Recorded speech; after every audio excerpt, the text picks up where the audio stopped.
Where has home been to you? Home to me has been in several different places throughout my life, as it is for many foster youth that go through the system.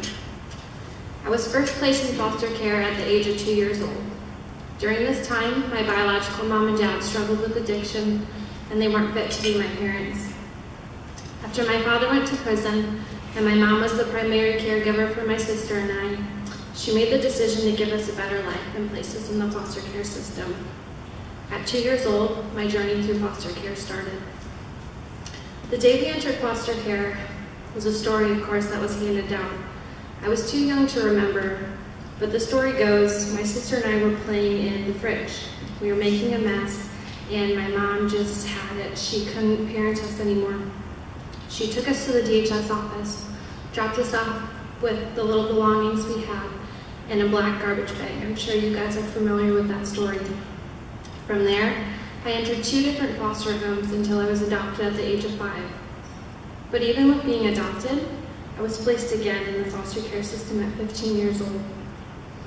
When I was 15, I was very defiant. I really started struggling with what happened to me and why it happened and why I couldn't be with my family. I was angry. I was so angry, and I had all these emotions that I didn't know how to channel and what to do with them. So I began to act out, and I earned the label as a troubled youth. One day after school, I was headed to work. I was a waitress at the time, and the restaurant I was working at had closed down. It was for some family emergencies or something to that matter. So I called my dad, and I said, "Hey, Dad, the restaurant's closed down. Is that okay if I go with a friend to the football game?" And he said that was okay. So my friend and I headed to the football game. We go to enter the high school, and I see my mom's car parked outside. I thought that was kind of weird, so I told my friend to go up there and say hi, see what she was doing at the school. And when I got up there, I just saw the most familiar look. She was angry. And I go, "Oh my gosh, what did I do? Why is she mad at me?" So we pull up, and she goes, "Why aren't you at work?" And I said, "Well, it's closed down. I called Dad. I'm going to go to the football game." And she said, "No, you're not." I sat there and I go, "Well, I'm going with my friend. We're headed out there." And she just kind of started getting mad, saying I was lying about where I was going, and I had to get in the car with her. So being 15, defiant, I told her, "No, I'm not." So you can imagine how well this went. She kept trying to get me in the car, and I just told her, I go, "Mom, I'm going to the game." I talked to Dad, and she wasn't having it. So I told my friend to drive away. My friend didn't want to. She was scared. But my mom said if I didn't get in the car with her, she was going to call the police. I sat there scared. I didn't want the cops to come. I didn't want to get taken away. So I told my friend to drive off. That day, I ran away from home. So it's about a week we were gone. There's people looking for us. Everyone was worried, but we were scared to go home. I didn't know what would happen when I got home. I knew my parents were not happy with me. And I just made the decision not to go. At that age, I didn't have guidance. I didn't have someone really on my side to be like, "Hey, what you're doing is not okay. You need to start acting better." Not that I would have listened then, but maybe I would have. So during that time, I ran away from home. I got in about a week into it, and I decided I don't want to do this anymore. I'm scared. I want to go home. So we called a family friend. They got us in touch with a officer kind of close to our hometown and took us to the police station. So we go to the police station, and my mom and dad were sitting there waiting. You guys can imagine how scared I was. So we got questioned, where were you? Why did you run away? What were you guys doing? Didn't say much, just said we were scared, we didn't want to come home. I ended up staying with my sister at that time, but my family found out later. So from there, I was put in a detention center. I couldn't go home. I was still acting out, so they placed me in it was Bremwood, so it's very similar to detention center around here, I'm sure. So I was in that placement for 13 days, and I was placed with some of the most horrific kids, just things that they did. I looked around and I thought, I don't belong here. I don't want to be in trouble like that. I don't want to hurt myself, hurt people. It's just I don't belong here. So from there, I finally was able to go home. We met with the caseworker, and it was decided I would go home, we would mend our relationship. But a few shy months after returning home, that's when I was placed again in foster care. So when things started to progress at home, I decided to go stay with my older sister, Amanda. During this time, my parents allowed it. It was just such an unhealthy situation. I didn't want to listen. We weren't getting along, constant fighting, and it wasn't healthy for anyone. So it was decided I would go stay with my older sister. That arrangement was going to work out okay until we got in a fight about the subsidy check that my parents were getting. My sister was putting herself through school. She was working full-time, but the money wasn't there to support me. And at 15, I could waitress and make a little bit of money, but it wasn't enough to raise me and what we needed for housing. So from there, my parents called the DHS office. We got a phone call that day saying that I would be placed again in foster care. And the emotions that I felt were indescribable. I was terrified. I couldn't believe I would be in foster care again for the second time in my life. So they said if my sister didn't drive me to this new home, that they would be sending a police officer to come get me. Again with the police. I was scared. I go, I don't want to be with the cops. I don't want to be in trouble. So my sister decided to drive me to my new foster home. During that time, it's kind of a small town. I go up and we drive up in the driveway, and I just look around, and kind of looks like a farm, a ranch style. I sit there and I go, where am I at? What's going to happen here? So anyways, I didn't feel heard during that time. I stayed with my foster parents then. They were said to be my new family, but I knew I had a family. My parents adopted me. I had my siblings. I had my friends back home, and here I had to transfer schools, and I did live a completely different life. So during this time, I made it through these tough few weeks. It was rough, transferring to new school, meeting new people, trying to find out where I was and where I belonged. But that's when I met Jenny, and things started to change. The first day I met Jenny was a day I won't forget. My foster mom came in the basement where I was staying, saying I had a visitor. I say, okay, who's the visitor? Is it my family? Do I get to go home now? And she said, no, just come upstairs. So I go upstairs. I see this woman sitting on the couch, and she just had the nicest clothes on, and I knew she was, somebody important. So I go, is she coming to take me away? What's going to happen?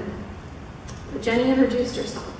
She told me that she would be my guide throughout the rest of my placement, and I was safe with her. I could tell her things, and she kind of let me open up to her. So that day, I went ahead and told Jenny what was going on, why I was so angry, why I was placed in the system, to begin with. Towards the end of that conversation, Jenny asked me a question that I still think about today. She asked me where I wanted to be and how it would take to get there. So later that night, I sat down and I thought, where do I want to be? I hadn't really thought about my future. The only thing I was really thinking about was my family. Where is my mom and dad? Why didn't they want me? Where are my other siblings?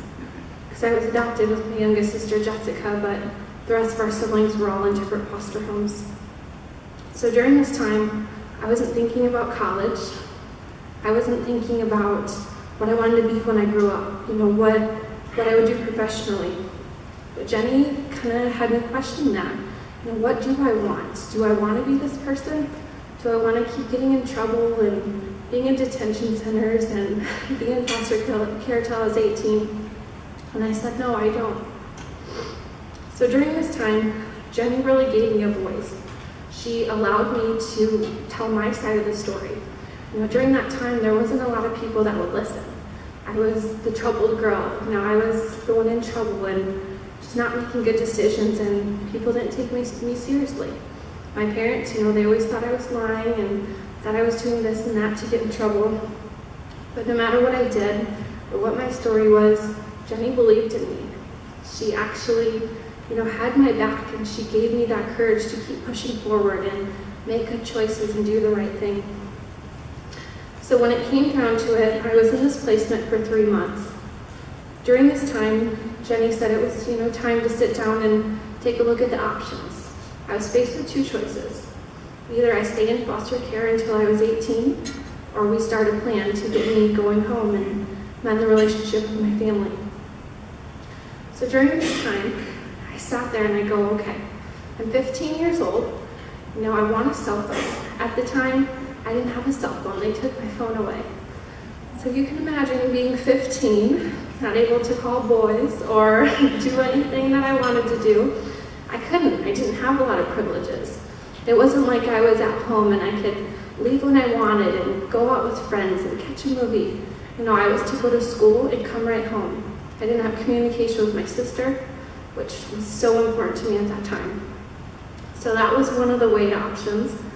Another one of the weighing options was sitting there thinking, if I'm in foster care till I'm 18, what happens to the family that I have? My family adopted me. I know they love me, but I'm just making really bad choices. That's making it hard to have that relationship. And I miss them.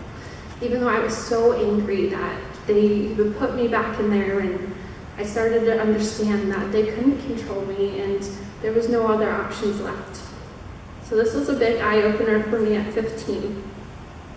So it was decided that we needed to get all the parties together, to decide what's going to happen with my care, where I'm going to be. So I remember it like it was yesterday. We met on a Sunday afternoon, sat around this round table, and discussed what was going to happen to me. I remember waking up that morning just feeling so sick to my stomach, not knowing if I was going to get to go home that day or if I would be in foster care till I was 18. I didn't even know if my parents still wanted me anymore. And that's how I felt. And I just felt so lonely, but Jenny walked me through it. She goes, no matter what happens, it's going to be okay. Whatever's decided, we'll make it work. So even though I was so nervous, upset, Jenny she gave me that backbone. I didn't have that at the time without her. So she gave me a voice. So prior to the meeting, we reviewed the options again. Do I want the cell phone to call boys, or do I want to stay in foster care until I'm 18? So we sat down and I told her, I miss my parents. I miss my sister and my brothers and sisters. I want to go home. So on my end, it was decided. No matter what I had to do, what I had to say, the choices I had to make, I wanted to go home. So during that time, that meeting, Jenny really mediated, the whole conversation. So on one hand, we had my new foster parents talking about the progress I was doing. In school, I was doing so well. I made new friends. I got along so good with their other foster children. So on their end, they were happy with my progress. They would have been happy to keep me, but of course, that's not where I wanted to be and where I should have been. So naturally, my parents had a lot of concerns. If you come home, what's going to be different? What are we going to do different? How are we going to fix this? And that conversation, it got very emotional. There was a lot of anger on my parents' part. They didn't understand what I was going through because they hadn't been there themselves. And they just didn't understand why I couldn't listen and why I couldn't be grateful and why I had to keep making all these bad decisions. But eventually we did come to the conclusion that I would go home. I remember hugging my parents, feeling so excited. I get to see my sister. I get to go home. I can have my phone back. I can have a car. And I felt just like $1 million. So I ended up going home. A couple of days after that, when we had got all the paperwork done and everything. It might not surprise you that this honeymoon stage didn't last. So now I'm about 16, still defiant, still not listening, just thinking I can be the mini adult that I wanted to be, thought I could take care of myself. So I ended up getting an apartment with my friend. And my parents okayed this because there was no options. They didn't want me back in foster care. They knew how traumatizing it was. They didn't even want to do that in the beginning, but initially they didn't feel like they had a choice. So I was a little bit older now, went through all these experiences, so I decided, hey, I'm gonna go live with my friend. So at 16, I was going to high school. I was working as a nurse's aide. I loved my job. It was amazing, the most rewarding job I think I've had.